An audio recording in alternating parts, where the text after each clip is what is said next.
Alhamdulillah baru saja rapat paripurna DPR RI mensahkan Undang-Undang TNI yang mana dari fokus pembahasannya sudah memenuhi semua azas legalitas yang memang harus dilaksanakan. Tadi sudah disampaikan dalam rapat paripurna, semua prosesnya itu sudah dalam mekanisme yang memang seharusnya dilaksanakan. Masya Allah, wastagfirullah.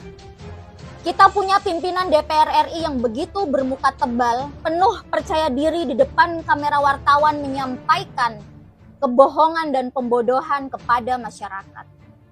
Bu Puan, jelas-jelas RUU TNI ini cacat secara legislasi, Bu. Fungsi TNI itu sudah dikubur sejak dulu. Arwahnya sudah tidak ada. Bahkan jasadnya pun sudah tidak ada. Memang ya Kodet ya. Jadi staf sus modal badan gede doang itu ya kayak begini.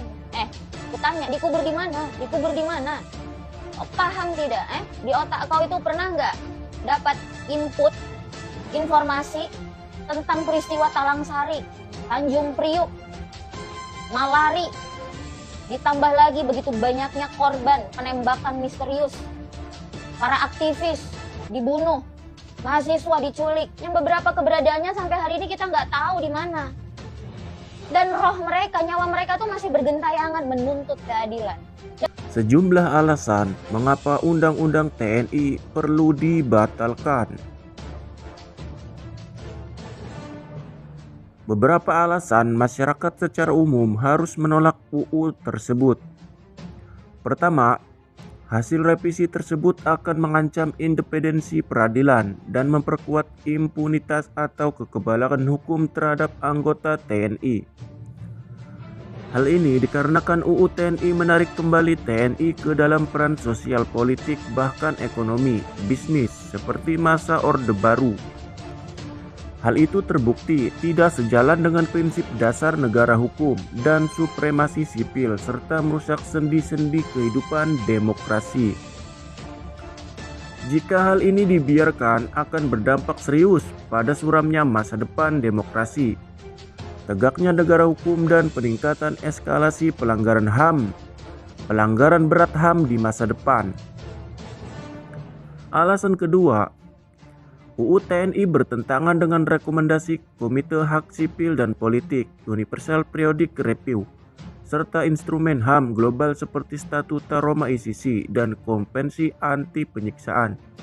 Sementara itu, Indonesia telah meratifikasi sejumlah instrumen HAM inti, termasuk Kovenan Internasional tentang Hak Sipil dan Politik dan Konvensi Anti Penyiksaan yang mewajibkan negara memastikan akuntabilitas militer dan perlindungan hak sipil. Hal tersebut tidak hanya mengancam profesionalisme militer, tetapi juga mengkhianati komitmen Indonesia dalam menjalankan berbagai rekomendasi PBB dan kewajiban hukum HAM internasional. Kita punya pimpinan DPR RI yang begitu bermuka tebal, penuh percaya diri di depan kamera wartawan menyampaikan kebohongan dan pembodohan kepada masyarakat. Bu Puan, jelas-jelas RUU TNI ini cacat secara legislasi, Bu.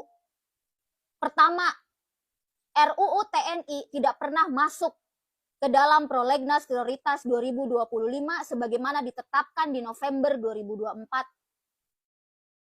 Ini RUU dikejar dan dikebut menjadi prolegnas prioritas dan disahkan di tanggal 20 Maret 2025 setelah adanya surat presiden tertanggal 13 Februari 2024. Jelas-jelas di sini ada penyalahgunaan wewenang dan kekuasaan untuk memaksa RUU ini segera ditetapkan. Yang kedua, Bu, dengar baik-baik, Bu.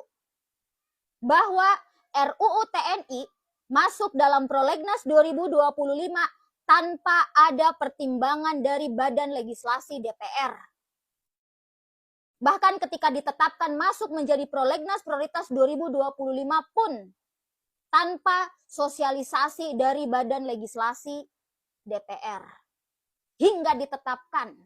Hal ini menyebabkan masyarakat tidak terinformasikan dan tersosialisasikan bahwa di prolegnas prioritas 2025 nangkring nih RUU TNI yang tiba-tiba sekejap mata disahkan.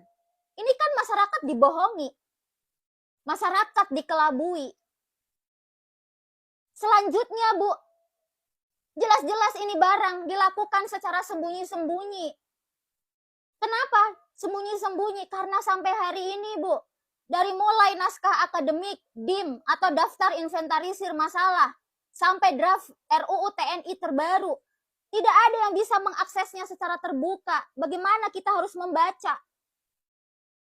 Ya jangankan kita mau membaca draft RUU terbaru, ya rapatnya aja diadakan secara sembunyi-sembunyi, terus ibu masih dengan percaya diri menyampaikan ini sesuai prosedur dan dilakukan secara terbuka. Malu, Bu, malu. Malu, Bu, malu.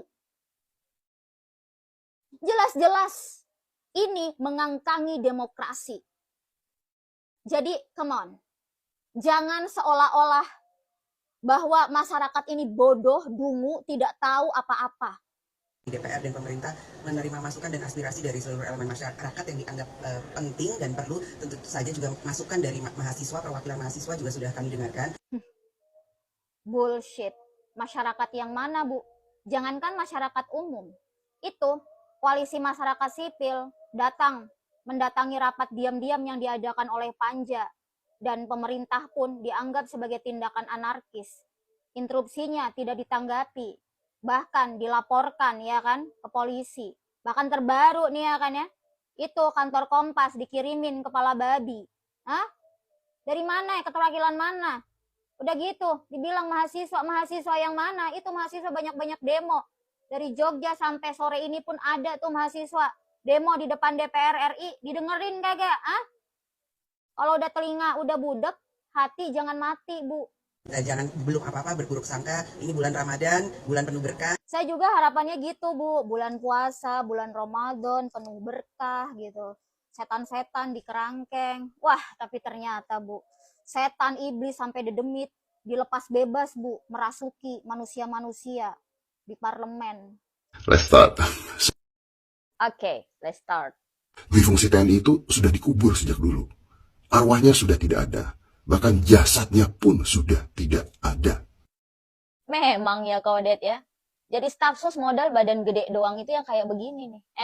Kutanya dikubur di mana? Dikubur di mana? Kau paham tidak? Di otak kau itu pernah nggak dapat input informasi tentang peristiwa Talang Sari, Tanjung Priuk, Malari, ditambah lagi begitu banyaknya korban penembakan misterius, para aktivis dibunuh, mahasiswa diculik, yang beberapa keberadaannya sampai hari ini kita nggak tahu di mana. Dan roh mereka, nyawa mereka tuh masih bergentayangan menuntut keadilan. Dan asal kau paham, Det, semenjak dibentuknya Undang-Undang Nomor 34 Tahun 2024 tentang TNI, itu tuh sesungguhnya dui fungsi ABRI itu belum hilang sepenuhnya. Karena masih ada 10 KL yang bisa dijabat oleh TNI aktif. Yang seharusnya itu dievaluasi lagi untuk dikurangi. Untuk dikurangi, bukan ditambah jadi 16 KL. Belum lagi gini ya. Di dalam naskah akademik yang kubaca, ditambah dengan revisi itu pasal 47. Ini kan ada political will presiden yang bisa menempatkan anggota TNI aktif dalam tugas-tugas yang diberikan oleh presiden. Buktinya apa selain KL, TNI ngurusin tuh ketahanan pangan, TNI ngurusin MBG. Lalu akan ada apa lagi? Dan rapat kemarin juga dihadiri oleh semua fraksi DPR dengan lengkap untuk memastikan bahwa keputusan diambil adalah suara rakyat. Ini lebih ngaco lagi. Mewakili rakyat yang mana? Lagian ini juga pernyataan udah dibantah ya kan ya, itu sama Ketua Komisi 1 sekaligus Ketua Panja Revisi Undang-Undang TNI, Bapak Utut, kader PDIP. Dia ngejawab kok. Waktu rapat di Fairmont itu adalah konsinyering. Ya kan, yang memanggil semua stakeholders. Stakeholders yang dipanggil nggak ada rakyat. Wakil rakyat itu juga bukan jadi wakil rakyat yang ada di dalam. Itu panja. Panja yang melancarkan kepentingan stakeholders yang ada. Siapa? Ya Kemenhan, ya TNI. Yang ditanya bukan rakyat. Yang ngasal, Kodet. Sekali lagi kami mengingatkan, mengganggu jalannya rapat yang berlangsung secara konstitusional dan resmi, yang mengarah pada kekerasan, bukanlah sebuah kritik membangun, tapi sebuah tindakan ilegal dan melanggar hukum. Saya juga mau ingatkan kau, Det. Pertama, kalau mau ngomong gunakan akal. Yang kedua, lebih baik kau mundur. Karena makin kesini, sekali kau ngomong sebagai staf sus, makin terlihat tidak ada kapasitasnya. Yang ketiga, Sampaikan kepada orang-orang yang bisa kau jangkau, kau komunikasikan, eksekutif, legislatif, dan seluruh stakeholders yang kemarin ikut rapat di Vermont. Kalau terjadi lagi rapat yang dilakukan secara sembunyi-sembunyi, tidak mengindahkan asas keterbukaan dalam pembentukan perundang-undangan, dilakukan di hotel yang tidak menghormati semangat efisiensi anggaran, ya, yang mengarah pada pembodohan rakyat, maka jangan salahkan, akan tetap digeruduk. Alasan ketiga, dampak impunitas yang dimiliki anggota TNI yang akan berpengaruh terhadap tindakan sewenang-wenang tanpa konsekuensi. Hal ini bisa mengancam kebebasan sipil dan demokrasi dalam menyuarakan pendapat dan kritik serta berpengaruh terhadap kekuatan politik yang ada, di mana aktor-aktor politik yang terlibat dalam pelanggaran HAM masih memiliki posisi kekuasaan. Hal ini menyebabkan penegakan hukum menjadi tidak efektif dan menghasilkan keputusan yang bias serta bertentangan dengan prinsip kesetaraan di hadapan hukum.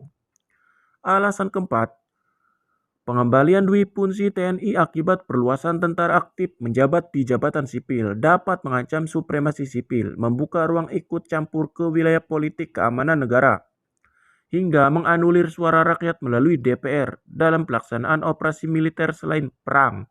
Hal ini menandai profesionalisme militer yang justru akan semakin melemah. Alasan kelima, bahwa impunitas juga berpengaruh terhadap situasi kebebasan akademik di Indonesia, di antaranya melalui sweeping buku-buku kiri, pembubaran diskusi berkaitan isu Papua dan keamanan nasional, serta berbagai tindakan represi lainnya, menjadikan situasi kebebasan akademik semakin memprihatinkan.